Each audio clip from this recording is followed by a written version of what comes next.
विद्यापीठ Aryanagar PG college Bittu online class में आप सभी लोग का स्वागत है। जैसा कि आप लोगों ने पहले पोषण एवं इसके प्रकार पढ़ चुके हैं, उससे आगे हम लोग आज पढ़ेंगे। आपके सिलेबस में है आहार आयोजन, मील प्लानिंग। मील प्लानिंग क्या होता है इसके बारे में हम लोग जानेंगे। जैसा कि हर एक मनुष्य के भोजन, कपड़ा, मकान, मनुष्य की 3 मूलभूत आवश्यकताएं होती हैं।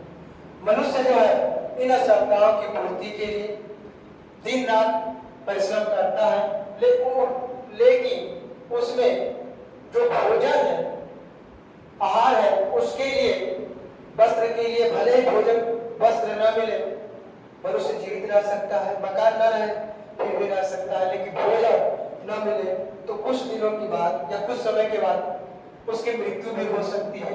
इसीलिए आहार आयोजन की आवश्यकता होती है। आहार एक व्यक्ति की आवश्यकता ही नहीं है, पूरे परिवार के लिए इसकी आवश्यकता होती है। इसलिए शरीर को स्वस्थ बनाए रखने के लिए संतुलित आहार की आवश्यकता होती है। और संतुलित आहार के बारे में आप पिछले चैप्टर में पढ़ चुके हैं कि संतुलित आहार क्या होता है। फिर भी मैं आपको बता दे रहा हूं कि विभिन्न खाद्य पदार्थों के निश्चित अनुपात के मिश्रण से बना आहार संतुलित आहार कहलाता है। और संतुलित आहार प्रत्येक आयु के लोगों के लिए आहार की अलग अलग आवश्यकता होती है। जैसे लिंग के अनुसार आहार का आयोजन होना चाहिए। परिवार के सभी सदस्यों को संतुलित आहार के लिए कई प्रकार के क्रियाओं को निर्णय लेना होता है।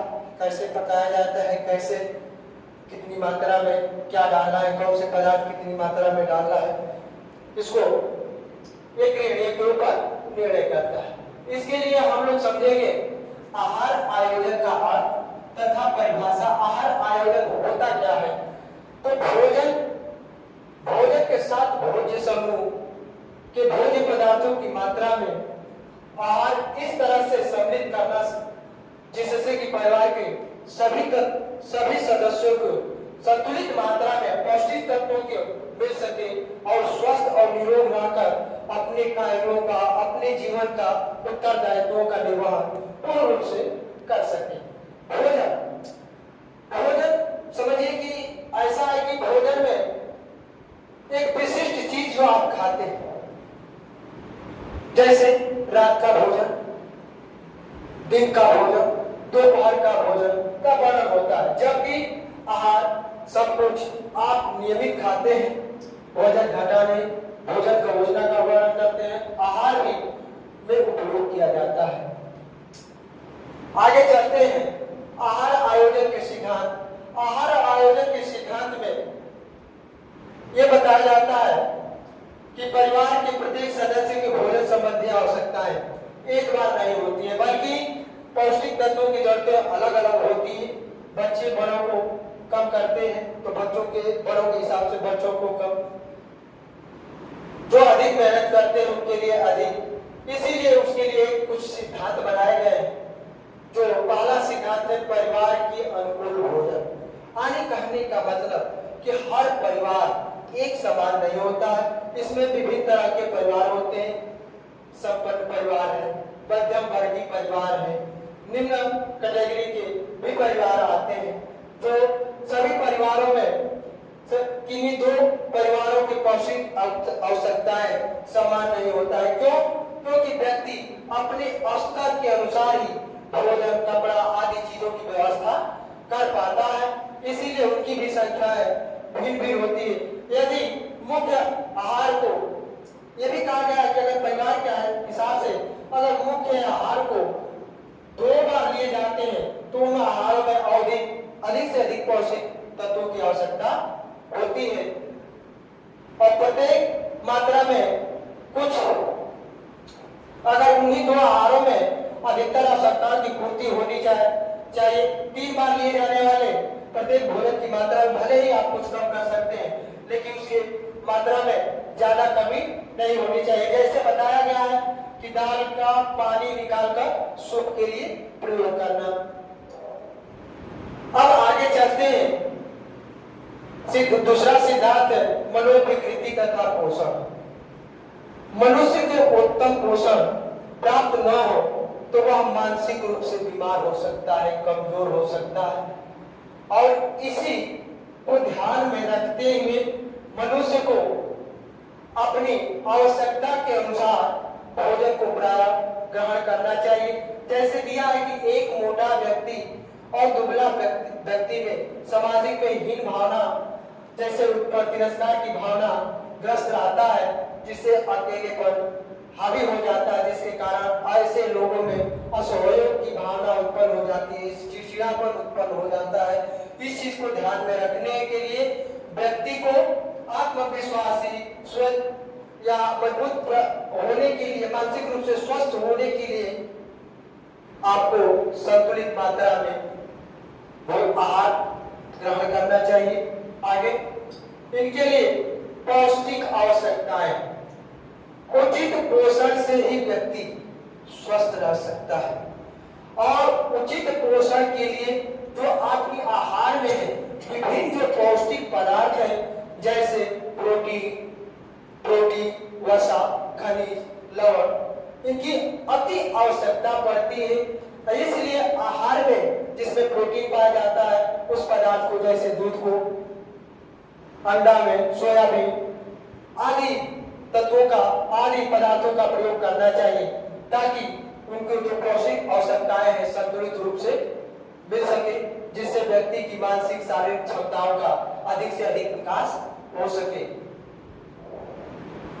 अगला आपका है पोषण तथा मानसिक शक्ति। क्योंकि ये कहा गया है कि स्वस्थ शरीर में स्वस्थ मस्तिष्क का विकास होता है, ये अरस्तु ने कहा था शिक्षा के माध्यम से। लेकिन हम कह रहे हैं कि पोषण तथा मानसिक, लोग कहते हैं कि जैसा खान जैसा पान वैसा मन, जैसा खाएंगे वैसा ही आपका मन होगा। इसीलिए मानसिक शक्ति की वृद्धि करने के लिए, मानसिक को स्वस्थ बनाने के लिए, स्वस्थ रहने के लिए पर्याप्त मात्रा में पोषक तत्वों की आवश्यकता होती है, ताकि मानसिक क्षमता का सही दिशा में विकास हो सके। आगे चलो, आहार में नवीनता लाना। ये बार आहार में नवीनता क्यों लाया जाता है? क्योंकि बार बार एक ही चीज खाने से व्यक्ति ऊब जाता है, उसका मन नहीं लगता है। इसीलिए समय समय पर आहार में नवीनता लानी चाहिए।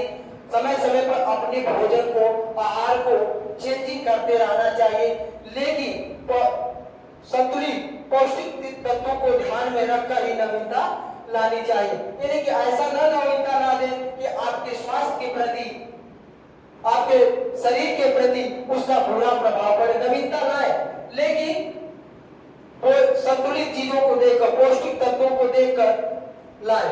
और नवीनता में आप भिन्न रंग, भिन्न बनावट, सुगंध, विभिन्न प्रकार के चीजों का प्रयोग कर सकते हैं, जिससे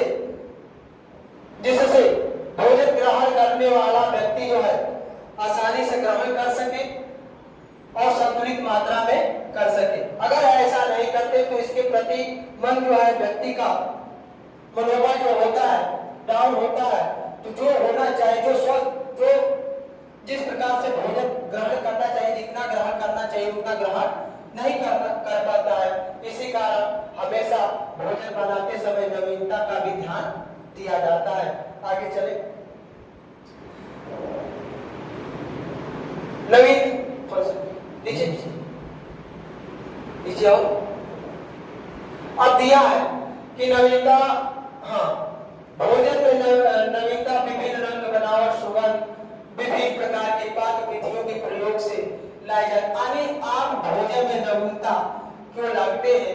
इसका प्रमुख कारण यह है कि रंग योजना में नवीनता, आहार में नवीनता लाने के लिए आकर्षक रंगों का भी सम्मिश्रण किया जाना चाहिए। क्यों? क्योंकि इससे व्यक्ति की भूख की इच्छा बढ़ जाती है। और इसी कारण यदि अगर ऐसा नहीं करते हैं, यदि इसके विपरीत भोजन का रंग फीका है तो भोजन देखने में ही नीरस लगने लगता है। तो भूख लगी हुई भूख भी कम हो जाती है, जिसके कारण वह व्यक्ति उचित मात्रा में भोजन ग्रहण नहीं कर पाता है। दूसरी दिया है कि आप नवीनता लाने के लिए पाक विधियों का भी प्रयोग, और पाक विधियों का मतलब भोजन बनाने वाली विधियों का भी प्रयोग आपका ज्ञान होना चाहिए।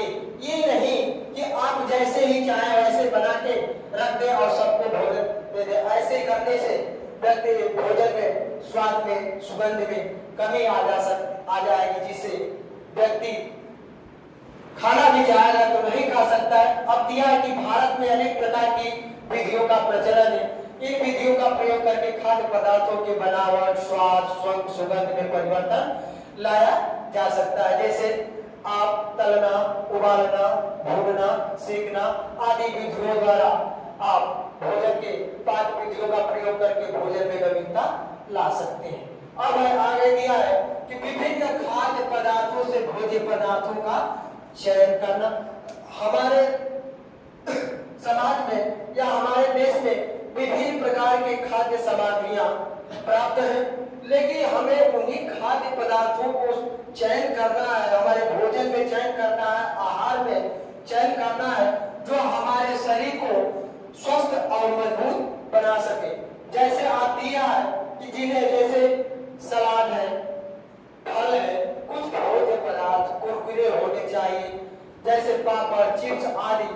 कुछ आहार नरम होने चाहिए, जैसे कस्टर्ड, पुडिंग, दाल आदि ऐसे होने चाहिए।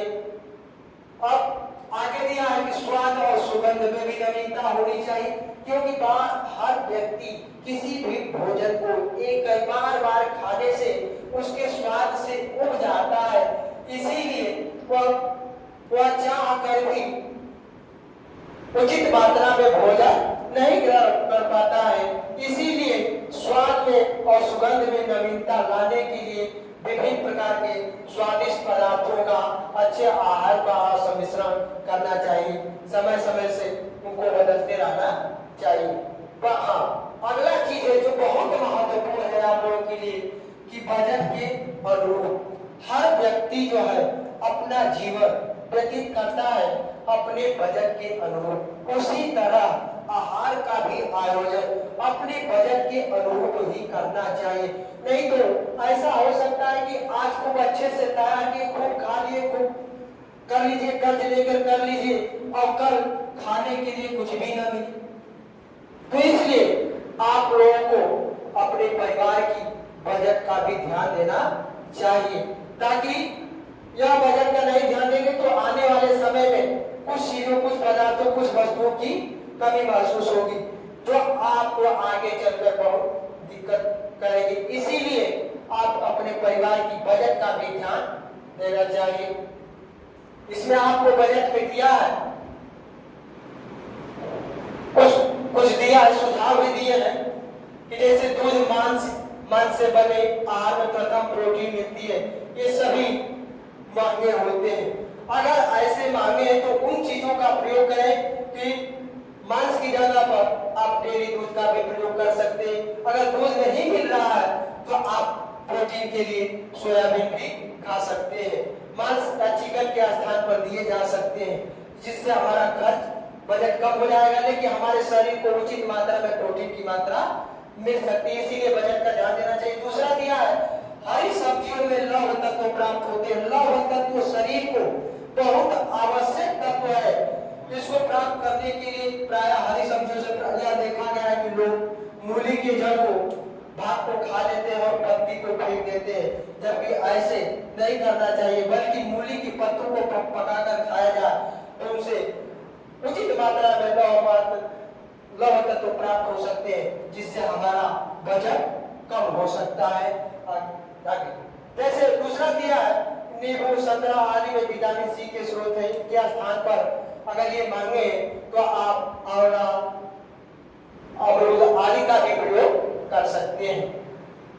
चौथा क्या है कि मौसमी आहार और गैर मौसमी आहार सुविधाजनक आहार से सस्ते होते हैं। अगर वही जैसे मान लीजिए अमरूद है, सेब है, केला है, अनार है, ये मौसम में प्रायः सस्ते मिलते हैं। बेमौसम में प्रायः दुगने तिगने चरमुने दाम पर मिलते हैं। तो हमें इन चीजों का, गरीब परिवार है तो इन चीजों का प्रयोग ज्यादा से ज्यादा मौसम में ही करना चाहिए कि वह आसानी से कम दाम में ही प्राप्त हो सके और आपके शरीर को उचित मात्रा में विटामिन, खनिज, लवण आदि भी प्राप्त हो सके।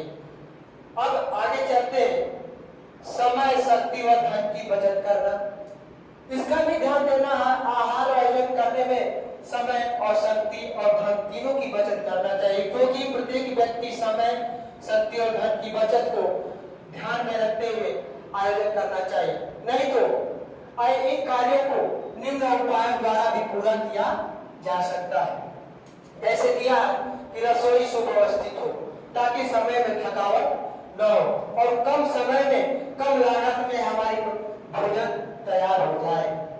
आगे दूसरा, किसी भी खाद्य पदार्थ का बड़ा पैक सस्ता होता है, परंतु बड़ा पैक तभी खरीदना चाहिए जब उसे सुरक्षित रखने का आपको प्रबंध हो। नहीं तो छोटे छोटे थोड़ा थोड़ा ही लेकर काम चलाना चाहिए। नहीं तो बड़ा पैक लेने से आप सुरक्षित नहीं रख पाएंगे, फिर वह खराब हो जाएगा, फेंक देंगे, ऐसे में आपका नुकसान होगा। आगे चलते हैं। खरीदारी उस समय करें जब बाजार में भीड़ कम हो, क्योंकि भीड़ में अक्सर आपको देखने को मिलता है कि जो वस्तुएं मिलती है अक्सर दुकानदार उन्हें निम्न कोटि की वस्तुओं को ही आपको दे देते हैं, जिससे घर पे आप ले जाकर परेशान होते हैं, फेंकना पड़ता है। इसीलिए बाजार करते समय ये भी ध्यान दें कि भीड़ न हो तभी सामान खरीदे, ताकि उसके समाज की गुणवत्ता और क्वालिटी में कोई आपको ज्यादा फर्क न पड़े। आगे चलते हैं। अच्छा, अब चलते हैं आगे। अब आप लोगों को पढ़ना है विभिन्न वर्गों के लिए पौष्टिक मात्रा क्या क्या होनी चाहिए, इसका बहुत ध्यान देना है। और इसके लिए आपको एक चार्ट दिया गया है, आप देख सकते हैं। जैसे जैसे मैं बता रहा हूं आप उसको तालिका में देखिए, आप दिया है और थोड़ा सा नीचे करिए। हाँ, यहाँ दिया है कि पुरुषों के लिए, किसके लिए? पुरुषों के लिए पोषक तत्वों की प्रस्तावित दैनिक मात्रा दी गई है। सिर्फ पुरुष के लिए बताया गया है कि कैसे पुरुष को कितनी ऊर्जा चाहिए, अल्प श्रम कर, कम शक्ति श्रम करने वाले, मध्यम श्रम करने वाले और अधिक श्रम करने वाले पुरुषों को कितनी कितनी मात्रा में ऊर्जा की आवश्यकता होती है, ये चार्ट द्वारा आपको बताया जाएगा। दिया है यहाँ पे देखिएगा कुल ऊर्जा, वो भी आपको दिया है कैलोरी में। अगर कम श्रम करने वाला व्यक्ति है उसको कम से कम 2425 मात्रा में कैलोरी की आवश्यकता होती है। अगर मध्यम करने वाला है, न ज्यादा अधिक न ज्यादा कम करने वाला है, ऐसे व्यक्ति को, ऐसे पुरुष को 2875 कैलोरी की आवश्यकता होती है।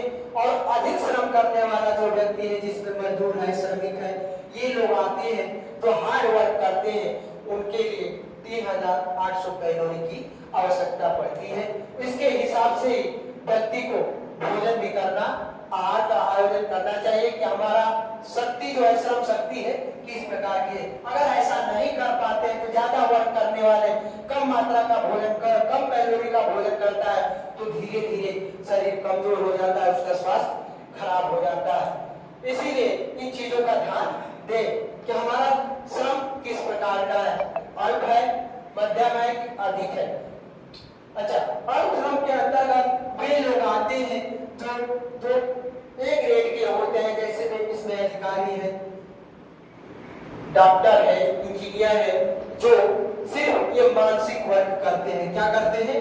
मानसिक वर्क। इसलिए इनको ज्यादा कैलोरी की आवश्यकता नहीं होती। कुछ मध्यम श्रम होते हैं, इसमें जो है अध्यापक आते हैं जो मानसिक और शारीरिक दोनों वर्क करते हैं। और अधिकतम श्रम में आप लोग जानते हैं कि मजदूर है, किसान है, जो हार्ड वर्कर है, ये लोग आते हैं। आप देखिए प्रोटीन दिया है, प्रोटीन यानी प्रत्येक व्यक्ति को, चाहे वो अधिक श्रम करता हो, चाहे कम श्रम करता हो या मध्यम कर, सबको प्रोटीन 60 ग्राम प्रत्येक व्यक्ति को आवश्यकता होती है। इस चीज को ध्यान दें, यानी हर व्यक्ति को चाहे कम अधिक, उससे श्रम से कोई फर्क नहीं पड़ता है, हर व्यक्ति को, शरीर को कम से कम 60 ग्राम प्रोटीन की आवश्यकता होती है। आगे चलते हैं वसा। वसा है, वसा में भी कोई डिफरेंस नहीं है, कोई अंतर नहीं है। हर व्यक्ति को ही 20 ग्राम वसा की आवश्यकता होती है। इसके आगे कैल्शियम है। कैल्शियम जानते हैं हड्डियों को मजबूत बनाता है, जिससे हमारी संरचना जो मजबूत बनी रहती है। इसमें भी अल्प और मध्यम और अधिक के लिए कोई विशेष नहीं है, सबके लिए 400 मिलीग्राम की आवश्यकता होती है कैल्शियम की। इसमें कोई फर्क नहीं पड़ता है, सबके लिए बराबर चाहिए। उसी तरह लोहा भी है, कोई भी व्यक्ति हो, कोई भी पुरुष हो, उसके लिए 28 मिलीग्राम लौह तत्व की आवश्यकता होती है। यानी आपको सिर्फ अंतर मिलेगा कैलोरी में। इसके बाद आते हैं अब रेटिनॉल दिया है। रेटिनॉल जो है ग्राम में दिया है 600 ग्राम, आप सबके लिए बराबर है। उसी तरह थायमीन है, इस सबके लिए 2400 मिलीग्राम की आवश्यकता होती है। वैसे साइटोक्रोमिन है, मिलीग्राम में भी है। इसमें अंतर है। इसमें देखिए कम श्रम करने वाले व्यक्ति को 1.4 मिलीग्राम की आवश्यकता होती है, जबकि इसमें 1.6 और अधिक वाले के लिए 1.9 मिलीग्राम की आवश्यकता होती है। इसीलिए और इसके बाद नियासिन है जो मिलीग्राम में है। इसमें जो है कम श्रम के लिए 16, मध्यम श्रम के लिए 18 और अधिक श्रम के लिए 21 मिलीग्राम की आवश्यकता होती है। इसी तरह फोलिक अम्ल है। फोलिक अम्ल में सबको 100 ग्राम की आवश्यकता होती है। स्कार्बिक अम्ल है, स्कार्बिक एसिड होता है, इसमें भी 40 मिलीग्राम की आवश्यकता, उसमें कोई फर्क नहीं पड़ता है, सभी तालिका। और विटामिन बी जो है, B12 है जो मिलीग्राम में, सभी व्यक्तियों के लिए 1 ग्राम में मिलीग्राम में और जरूरत पड़ती है। अब आते हैं स्त्रियों के लिए जो भोजन पोषक तत्व प्रस्तावित है, दैनिक मात्रा में लेना चाहिए। देखिएगा इसमें भी है अल्प श्रम, मध्यम श्रम, अधिक श्रम। एक कॉलम ये हो गया। दूसरा है गर्भवती महिलाएं और धात्रीकरण के लिए अलग अलग व्यवस्था दी गई है। अब देखिएगा कुल ऊर्जा दिया है कैलोरी में, केजी में दिया है। यानी कम श्रम करने वाली महिलाओं को 1875 किलो कैलोरी की ग्राम की जरूरत होती है, जबकि मध्यम श्रम की 2225 केजी की, और अधिक श्रम वाली महिलाओं को 2925 के आसपास है। जबकि गर्भवती महिलाओं को 2925 प्लस 300 की आवश्यकता पड़ती है। और धात्री जो है जो बच्चों को दूध पिलाती है, जो माताएं, उनके लिए 550 की जरूरत पड़ती है। इसको भी ध्यान दें। अब आगे चलते हैं। प्रोटीन की बात है तो प्रोटीन में अल्प श्रम के लिए 50 है, मध्यम श्रम के लिए 50 है, अधिक श्रम के लिए 50। इसमें कोई अंतर नहीं है। लेकिन गर्भवती महिलाएं हैं उनके लिए 15 और प्लस 25 का अतिरिक्त भार बढ़ता है। और वैसा भी सबके लिए सेम है, लेकिन जो गर्भवती महिलाएं हैं उनके लिए 30 और धात्री जो महिलाएं हैं उनके लिए 45। अब आगे चलते हैं आहार और आयोजन की तालिका। देखिए आहार अब तक आहार पढ़ते हैं, लेकिन ये नहीं जान पाए कि कौन से तत्व कितनी मात्रा में हमारे आहार में होनी चाहिए। हम इस तालिका द्वारा समझ सकते हैं।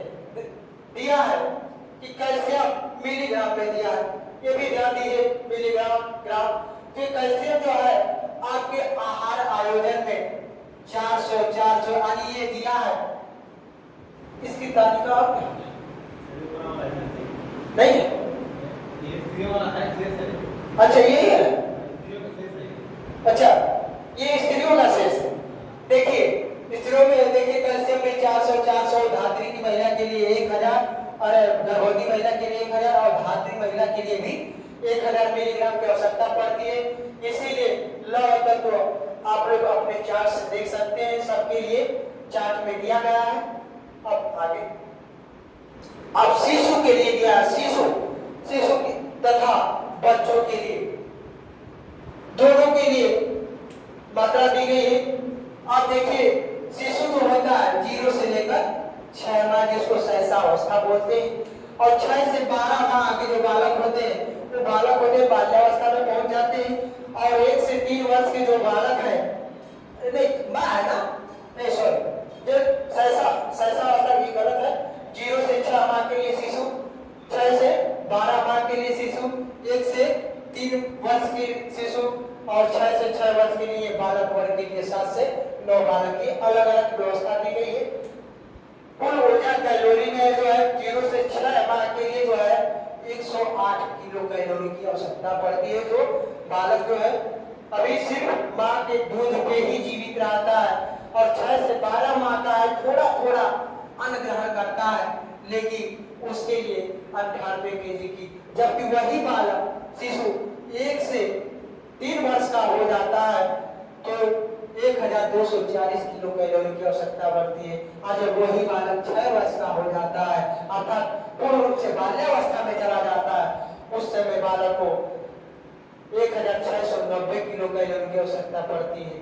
अभी 7 से 9 वर्ष के बालक के लिए 1950 किलो कैलोरी की आवश्यकता पड़ती है।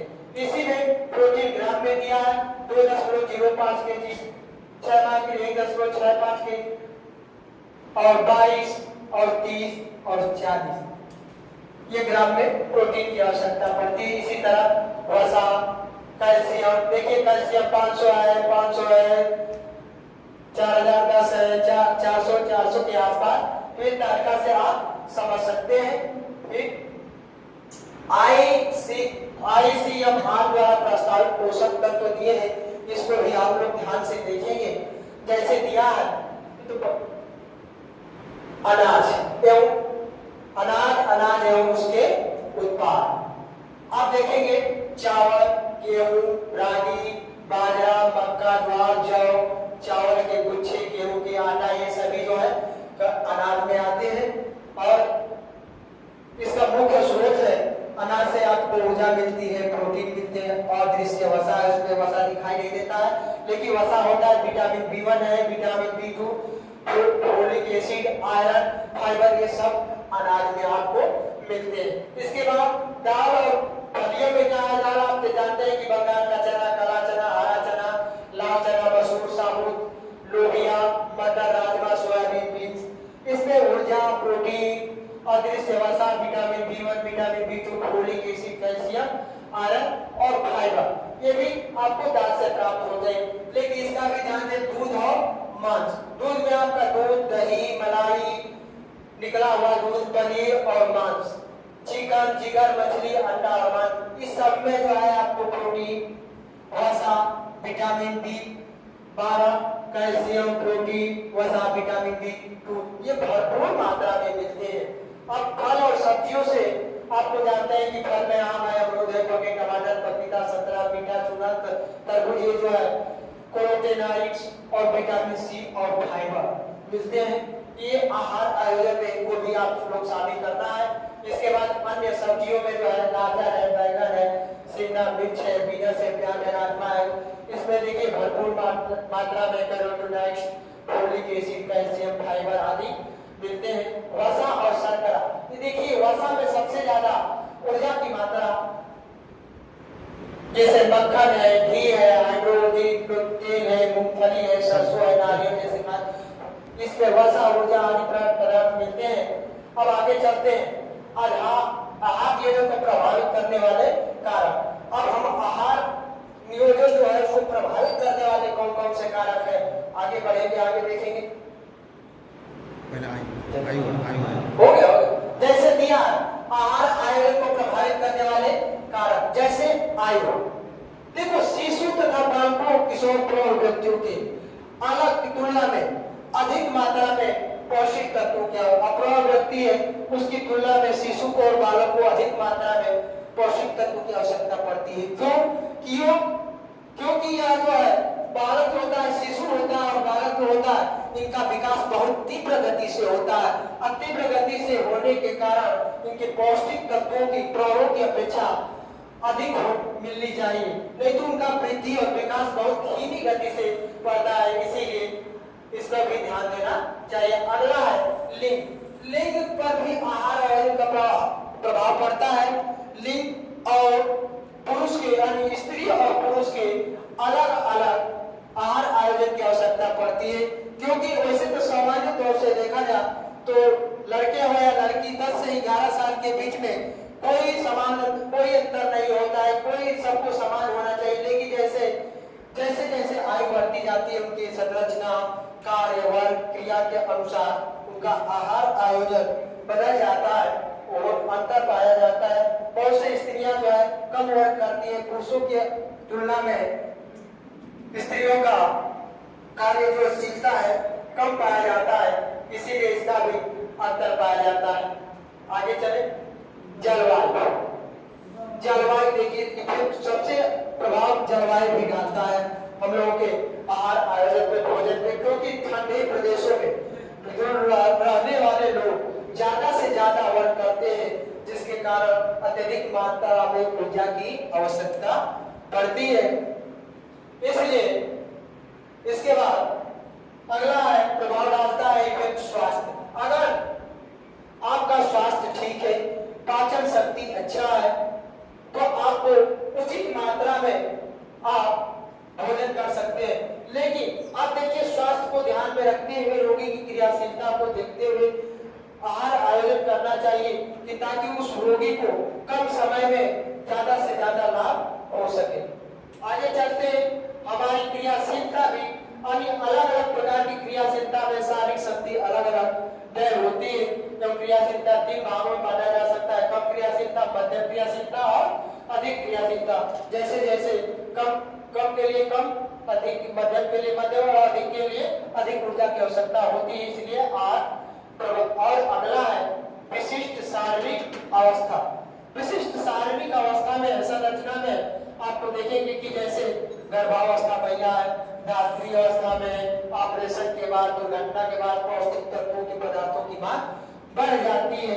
इसीलिए आहार आयोजन करने का ध्यान देना चाहिए कि भोजन में पौष्टिक मात्रा बढ़ा दिया जाए, ताकि गर्भावस्था में देखिए गर्भ शिशु के शरीर का निर्माण होती है, अतिरिक्त पौष्टिक तत्व की आवश्यकता चाहिए, इसीलिए उसकी मात्रा को बढ़ा देनी चाहिए। अब चलते हैं, आहार आयोजन की उपयोगिता क्या है, इसको भी जानते हैं। पर चलिए आगे, इसकी उपयोगिता जो पहला है, आहार में विविधता। आहार आयोजन द्वारा भोजन की विविधता लाई जा सकती है, जिससे पारित करते समय गृहिणी प्रतिदिन अलग अलग खाद्य पदार्थों का विविधता बनाकर प्रयोग कर सकती है। और खाद्य बजट में नियंत्रण। अगर आप इसकी उपयोगिता खाद्य आहार योजना जानते हैं तो आपके खाद्य बजट में नियंत्रण प्राप्त किया जा सकता है। जैसे महंगी चीजों के स्थान पर, जैसे मांस के जगह पर आपका सोयाबीन का भी प्रयोग कर सकते हैं। इसमें दिए हैं जैसे बाकी पदार्थ है, पनीर है, खोले है, क्या बाकी दी कम मूल्य के मौसमी फल सब्जियां का प्रयोग किया जा सकता है। इस प्रकार सप्ताह के कुल खर्च के अनुसार बजट तैयार किया जा सकता है और उसी के अनुसार भोजन बनाया जा सकता है। आगे चलते हैं, व्यक्तिगत रुचियों का ध्यान। आहार आयोजन में और हर एक व्यक्ति की अलग अलग रुचि होती है, इसीलिए उनकी रुचियों को भी ध्यान में देकर गृहिणी को चाहिए कि उनकी इच्छा अनुसार भोजन का निर्माण करें। फिर है संतुलित भोजन की प्राप्ति। जब तक संतुलित भोजन व्यक्ति को नहीं दिया जाएगा, तब तक उसके शरीर का, मानसिक, समाज का, शरीर का, मस्तिष्क का विकास उचित दिशा में नहीं हो पाएगा। इसीलिए संतुलित भोजन की भी उचित ध्यान दिया जाना चाहिए। इसके बाद आकर्षक तथा स्वादिष्ट आहार। आकर्षक तथा स्वादिष्ट आहार जो है हमारे भूख को बढ़ा देता है, जिससे अधिक से अधिक मात्रा में भोजन का उपभोग करते हैं जो हमारे शरीर के लिए, लेकिन इतना भी उपभोग नहीं करना चाहिए कि जिससे हमारे शरीर का जो है संरचना या हमारा स्वास्थ्य ही खराब हो जाए। इसका भी ध्यान रखें। और बचे हुए खाद्य पदार्थों का उपयोग, बहुत से लोग जो है हमारे गांव में, देहातों में या शहरों में जो भोजन बच जाता है तो उसको अपशिष्ट मानकर फेंक देते हैं, जबकि ऐसा नहीं करना चाहिए। कुछ ऐसे पदार्थ हैं उनको रात में बची हुई दाल को सुबह नाश्ते या पराठे बनाए जा सकते हैं। नहीं खराब हुई तो उसमें अपने बची हुई सूखी सब्जी को पैटी बनाकर बनाई जा सकती है और समय तथा धन की भी बचत होती है। इसमें आहार आयोजन में धन, समय और धन दोनों की बचत होती है। आज के लिए इतना ही, धन्यवाद। वीडियो के अंत में कि हम लोगों ने अब तक भोजन, खाद्य पदार्थ, संतुलित आहार के बारे में बातचीत की है। लेकिन ये भी ध्यान दें कि ये भोजन जो होता है, आहार होता है, हमारे शरीर के लिए, हमारे स्वास्थ्य के लिए बहुत महत्वपूर्ण है। इसीलिए अब भोजन का जब भी आप करें, तैयार करें, तो खुश मन से, अच्छे मन से तैयार करें और उस अन्न को आप ही प्रणाम करके ही ग्रहण करें। इसको अपशिष्ट न करें, इनको ऐसे फालतू जगहों पर न फेंकें, इनका अपमान नहीं करना चाहिए। इसीलिए प्रत्येक नागरिक से, प्रत्येक परिवार से हमारा यही गुजारिश है कि आहार आयोजन में भोजन को, अन्न को कभी भी अपशिष्ट न करें।